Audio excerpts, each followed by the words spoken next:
आज के इस विश्लेषण में किसी आम मुद्दे पर बात नहीं होगी।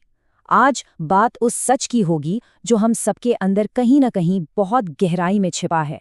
ये कोई साधारण जानकारी नहीं है, बल्कि एक आईना है, एक ठहराव, एक शांत सफर, जहां हम ठहर कर इस अस्तित्व की, इस एग्जिस्टेंस की असलियत को महसूस करेंगे। सेक्शन 1, जिंदा है या सिर्फ एग्जिस्ट कर रहे हैं? मॉडर्न लाइफ का सबसे बड़ा और शायद सबसे उलझा हुआ सवाल।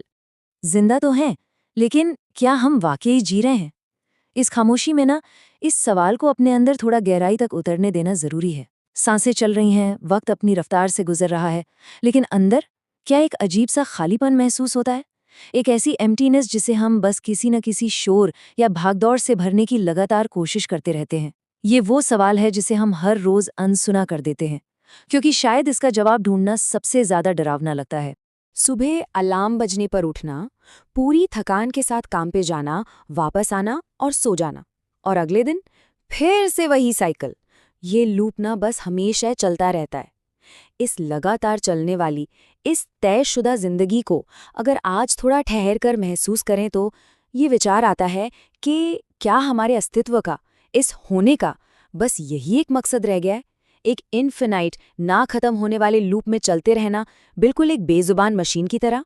सेक्शन 2, सोसाइटी की बड़ी स्क्रिप्ट, वो इनहेरिटेड पाथ जिस पर हम सब अंधी होकर चलते रहते हैं। ये एक ऐसा रास्ता है जो बचपन से ही हमारे हाथों में एक पर्ची की तरह थमा दिया जाता है। हम बिना सोचे, बिना रुके, बस उस पर चलते जाते हैं। 5 से 18 साल तक स्कूल, 18 से 22 साल कॉलेज, 22 से 60 साल तक लगातार जॉब, और फिर 60 साल के बाद जिसे दुनिया कहती है कि अब सेट लाइफ है। इस पूरी लाइफ लॉन्ग जर्नी में, इस बनी बनाई स्क्रिप्ट में सबसे ट्रैजिक बात पता है क्या है? कहीं भी, एक बार भी हमने रुककर ये सोचा ही नहीं कि हम खुद क्या चाहते हैं। समाज ने, इस दुनिया ने कभी ठहरकर हमारी असली मर्जी नहीं पूछी। हमारी अपनी ख्वाहिशें इस लंबे कहानी में दबे पांव के ही पीछे ही छूट गई हैं। Section 3, the illusion of normalcy. कैसे हम दूसरों के एक्सपेक्टेशंस में खुद को खो देते हैं। एक तरफ तो सोसाइटी की एक्सपेक्टेशंस है, वही सेट लाइफ का छलावा, बाहरी दिखावे की खुशी, एक सेफ और लंबा पाथ जहां बाहर से देखने पर सब कुछ बिल्कुल नॉर्मल लगता है। लेकिन दूसरी तरफ है हमारी इनर रियलिटी। अंदर ही अंदर हम एक बहुत गहरा डिस्कनेक्ट महसूस कर रहे होते हैं, जैसे कि हम शायद किसी और का ही सपना जी रहे हैं। ये कॉन्ट्रास्ट, ये फर्क इतना स्टार्क और गहरा है कि इसे अकेले में महसूस करना तकलीफ देता है। लेकिन सच मानिए, इसका सामना करना आज बहुत बहुत जरूरी हो गया है। और इस पूरे चक्कर का सबसे खतरनाक हिस्सा अगर कुछ है तो वो ये कि हम लगातार अपनी असली पहचान से दूर होते जा रहे हैं। हम अपनी ट्रू आइडेंटिटी से ड्रिफ्ट होते जा रहे हैं। हम इस दूरी को, इस सिवियर डिस्कनेक्ट को ही जिंदगी का नियम मान चुके हैं। हमें लगने लगता है कि यही तो आम बात है। लेकिन धीरे धीरे, हर गुजरते दिन के साथ, हम अपनी आत्मा से, अपने वजूद से कट जाते हैं, बस इसलिए ताकि हम एक ऐसी दुनिया में फिट हो सकें जिसने हमें और हमारी रूह को ध्यान में रखकर कोई नियम बनाए ही नहीं। सेक्शन 4, खामोशी और असली सवाल। अपने अंदर के उस खालीपन का सामना करना। अगर हमें अपना पर्पस नहीं पता तो हम किसी और का ड्रीम पूरा कर रहे हैं। ये एक ऐसी झंझोर देने वाली सच्चाई है जो सीधे सीने पर आकर लगती है। अगर हमारे दिन का कोई अपना ठोस, कोई निजी मकसद नहीं है, तो हमारी मेहनत, हमारा वक्त, हमारी पूरी जिंदगी बस किसी और की स्क्रिप्ट का, किसी और के सपने का एक छोटा सा पुर्जा बनकर रह जाती है। इस खामोशी को और इन शब्दों के बोझ को जरा अपने अंदर ठहरने दें। और ठीक यहाँ आकर एक बहुत चुभता हुआ सवाल खड़ा होता है, हम आखिर ये सब कर क्यों रहे हैं? अगर आज, बिल्कुल इसी वक्त, हम इस लगातार भागती हुई रूटीन पे ब्रेक लगा दें और खुद से, अकेले में, पूरी ईमानदारी से ये पूछें, तो सच तो ये है कि हम में से ज़्यादातर लोगों के पास कोई जवाब नहीं होगा। हम बस इसलिए भाग रहे हैं क्योंकि कल भी यही किया था, और हमारे आसपास की पूरी भीड़ चाहती है कि हम आगे भी यही करते रहें। सेक्शन 5, पर्पस बनाया जाता है। यहाँ से एहसास की एक नई चमक शुरू होती है। लेकिन देखिए, इस अंधेरे और इस ठहराव के बीच उम्मीद की एक हल्की सी रोशनी भी है।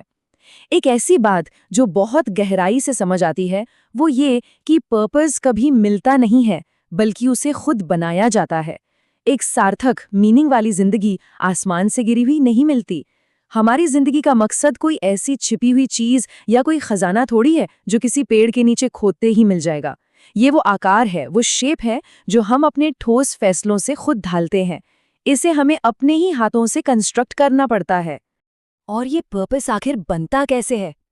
थोड़े बिखरे हुए, थोड़े मेसी, लेकिन बेहद जरूरी अनुभवों से, नए एक्सपेरिमेंट्स से, अपने फेलियर्स से और अपने आप को सच में समझने से। नई चीजें आजमाना, उनमें बुरी तरह से फेल होना, गिरना और फिर उस अकेलेपन में खुद को तलाशना कि असल में अंदर से हैं कौन हम। सबसे बड़ी ट्रेजेडी ये है कि इस मॉडर्न रोबोटिक रूटीन ने हमसे ठहरने का, फेल होने का और अकेले खुद के साथ वक्त बिताने का वो जरूरी वक्त ही छीन लिया है। ये इनएक्शन की यानी हाथ पर हाथ धरे बैठे रहने की सबसे बड़ी कीमत है। या तो हम अपनी लाइफ का कंट्रोल खुद अपने हाथ में लेते हैं या फिर हमारी पूरी जिंदगी बस एक रूटीन बनकर रह जाती है। ये सच कड़वा है, लेकिन सच यही है। अगर हम अपनी रियलिटी की स्टीयरिंग खुद नहीं संभालते ना, तो थोड़े ही वक्त में ये जिंदगी हमें कंट्रोल करने लग जाती है। और तब किसी दिन आईना देखते हुए अचानक ये एहसास होगा कि हम एक जीते जागते महसूस करने वाले इंसान से सिकुड़कर बस एक बेजुबान लाइफलेस रूटीन बन चुके हैं। तो आज हम खुद को बस एक आखिरी सवाल के हवाले कर देते हैं, जिंदा हैं या सिर्फ एग्जिस्ट कर रहे हैं?